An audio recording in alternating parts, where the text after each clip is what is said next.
What's up, everybody? I'm the Retro Nerd, and this time around we are playing Batman Forever for episode of Retro Night. Yeah, that's right, we are playing Batman Forever for the Super Nintendo. Excuse me. One of the worst Batman games there is. Because most of the kids, when this game came out, you know, parents didn't have a lot of money for games that cost about $60 and stuff like that. I feel sorry for the kids that actually did get this for like Christmas or birthday present, because I feel really bad for you. Well, not so much as bad as it, you know, I don't feel as bad as I do for myself, because at least you guys had the instruction booklet, so you knew how to do the stuff. Unlike us kids who rented a lot of games, we didn't know what the fuck we were doing because we didn't get the instruction booklet for the game. So that sucks, because pretty much at the first level of this game, once you beat all the characters and go advance into the next level, the next part of the level, there's a part where you have to use the bat grappling hook. Now, if you rented the game, you hit every damn fucking button combination you could think of, you know, all the buttons and everything. But if you had the booklet, you knew something. Yeah, you guys are the assholes that knew. You had to push select and up, but slightly select first before you pressed up. So you would have to hit select and then up really fast, just to be able to do the back grapple hook. So you can go up to the next part of the stage, because there was an upper part of the next part that you're about to see. So that sucked that you didn't know that, because you're like, oh no, what do I do? How do I get up here? Blah blah blah, this and that. You know, you just like, you didn't know what you were doing. Besides the back grappling hook being on the fucking select button, why didn't you just make it one of the, you know, L or R buttons? Did we really need like, you know, two punch buttons and two kick buttons? We would have been good with a punch, kick, and block button. I mean, yeah, you have a block button, but you put it on the shoulder. You should put it as one of the like main 4 buttons on the fucking controller, not the fucking top buttons, the triggers, you know. Another thing bad about this game is it tried to do something that Mortal Kombat did, and that was like digitize graphics, digitize actual people into this game. I feel sorry for the asshole that had to wear the Batman and Robin's outfit, you know, and do all these stupid dorky moves. Because obviously, because all the characters are digitized in, like, all the bad guys and stuff. So I feel bad for whoever had to do this. And then there's another gripe that this was more built. It's supposed to be a beat 'em up, but the way the moves and stuff were built is pretty much the same like button movements as fucking Mortal Kombat games. Because you got the uppercut that looks exactly like how you would do an uppercut in Mortal Kombat, and you got the, you know, just keep hitting the punch button, you'll get like a 3-hit combo going. Move, and then the roundhouse kick looks exactly the same. The normal kick looks the same. Everything looks the same compared to a Mortal Kombat game, so it's just like, what the hell? Yeah, so you'll probably be seeing me being frustrated and not knowing how to do the grapple thing, because I was trying to do the whole select and then, you know, select slightly and then up right after it, and trying to find the right spot, because I was like, okay, where's the spot it's supposed to be at? But yeah, this video goes on for about 20 some odd minutes.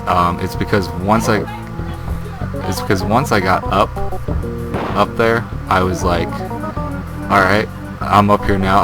I figured out how to do the grappling hook, and I'm advancing forward.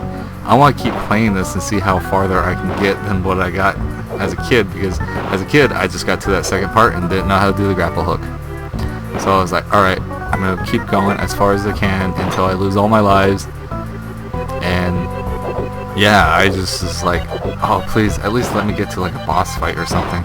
I didn't make it to a boss fight, but it was still awesome, because I was like, alright, I got a little farther than I did when I was a kid, so that's cool. But yeah, this game suffers from a lot of bad, you know, digitized graphics, the fucking having foreground in front of you, so it blocks like enemies and stuff when enemies are coming towards you, and you're like, why the fuck did I get hit? I was like, oh, the fucking foreground is blocking me. Why I didn't see that motherfucker hit me. So that's one of the problems with it too. And it's just the fact that it's based off a bad Batman movie. Yeah, when I was a kid, I loved Batman Forever because it had Jim Carrey. Jim Carrey, to this day, is still one of my favorite actors. But the Riddler role wasn't that great for him, so... I mean, because now, you know, back when, what was it? I think The Dark Knight Rises is supposed to be coming out. That there was rumors that Johnny Depp might play the Riddler. I started just thinking to myself, he would do a better job than Jim Carrey did. But, you know, that never happened. It was just, like I said, it was just rumors, but I was just thinking to myself, Jim Carrey did a horrible job as the Riddler.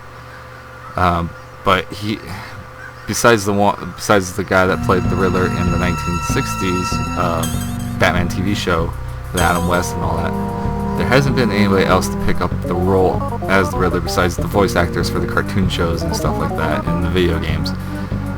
The one I like the most as the Riddler is the guy who voices him for the Arkham series. He has done a good job. I like him a lot. It just makes me, you know, when I'm reading like the comic books now that have the Riddler in it, that's the voice I hear.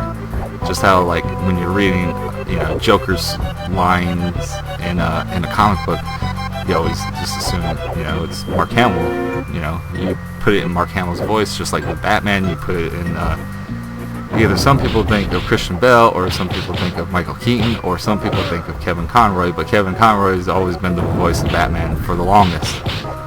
But those are the three guys. Some people have preferences, you know. Some people didn't watch the cartoon show; they only watch the movies or something like that. So, but like I said, this game just has a whole bunch of things that plague it and just weigh it down to the point where it's not a really good game. It gets repetitive, and you have to.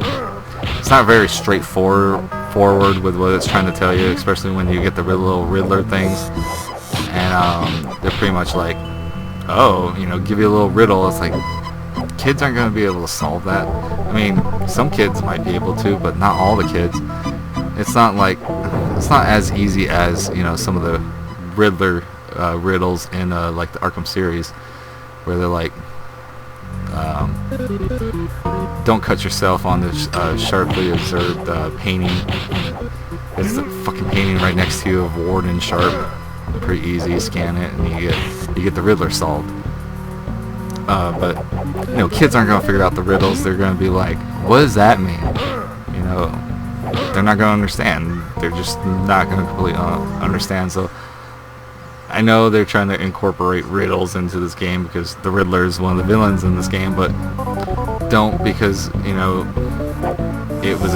this is meant to be a kids game, you know. The Arkham series are they rated teen, I think? Yeah, they're rated teen, so they're for much older audiences. Well, at least audiences that might be able to solve riddles compared to this, which was meant for, you know, little kids to play Batman, because they just went and saw Batman Forever in the movie theaters. So I give this game, I mean, don't even play it, don't even bother. Yeah, I played it, but mainly because, one, it was for the show. It's Batman month. I gotta play some Batman games. Even if they're gonna be the shitty ones, I have to play them. But also the fact, once I got it, I was like, alright, I know, you know, a little bit more about this game than what I did when I was a kid. So I know how I know how to do the grapple hook thing and all that. So I was like, alright, let's see how far I can get. Pretty much that was my goal. I wanted to see how far I could get before I died. But yeah. So I say, don't even play this game, even if you're a Batman fan, you know, fan of the movies, anything. Don't fucking even play it. Don't even pop it in. Don't even spend your money on it. But to you daring types that say, I don't give a fuck what you said, Retro Nerd, I'm gonna play it. Alright, good luck, have fun with it. You're gonna get fucking bored with it. You're gonna be like, this sucks, I'm gonna play Arkham Asylum, or Arkham City, or Arkham Knight, or hell, this game might even drive you to play Arkham Origins. Ugh. But anyways, guys, this has been an episode of Retro Night. I have been the Retro Nerd, and Retro Nerd out.